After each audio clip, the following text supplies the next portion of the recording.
You're in a calorie deficit. Protein high, steps done, lifts solid. But last night, you had sex, or a solo session, and now your brain goes, did I just slow my fat loss?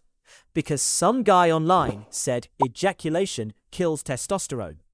And testosterone controls everything. Relax, I'm Max Flex. Let's separate biology from gym folklore. The fear isn't pleasure, it's hormones. What if testosterone drops? What if cortisol rises? What if my body switches to fat storage mode? Sounds dramatic. Here's what actually happens.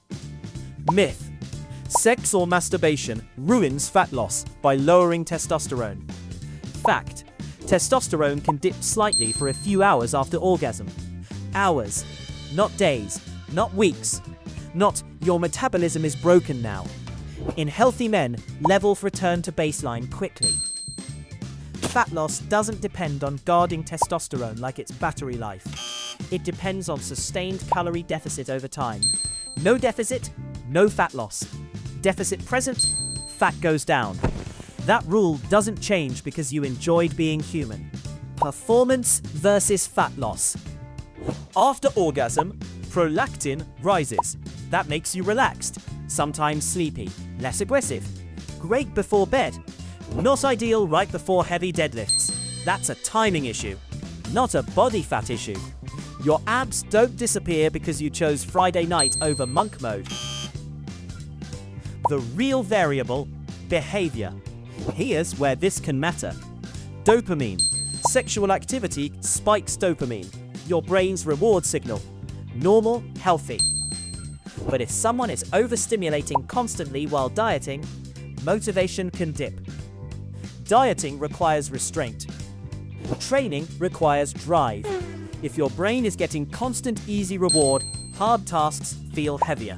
Not because muscle vanished, because effort tolerance dropped. That's psychology, not metabolic damage. Does sex burn fat? Yes, technically. So does walking your dog. Energy expenditure during sex is modest. It's not a fat loss hack. You cannot out-sex a calorie surplus. Body fat is reduced through controlled intake and resistance training, not bedroom cardio. What about stress? Chronic stress makes adherence harder. Healthy intimacy often lowers stress and improves sleep. Better sleep improves appetite control. So, indirectly, a healthy sex life can support consistency.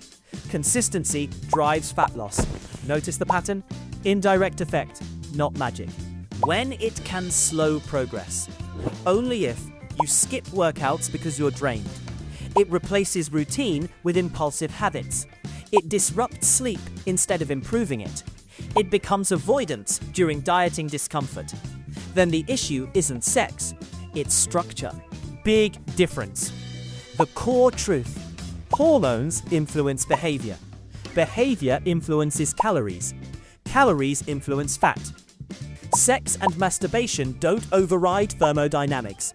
They can affect mood, energy, and timing, but they don't secretly command your body to store belly fat. If you're consistently in a deficit, body fat decreases, even if your Friday night was productive in other ways. Final word. You don't need celibacy to get lean. You need a real calorie deficit, resistance training, adequate protein, sleep, consistency. If intimacy fits inside structure, nothing breaks. If pleasure replaces discipline, progress slows. Not because hormones betrayed you, because habits did. I'm Max Flex, and fat loss isn't decided in your bedroom. It's decided in your consistency.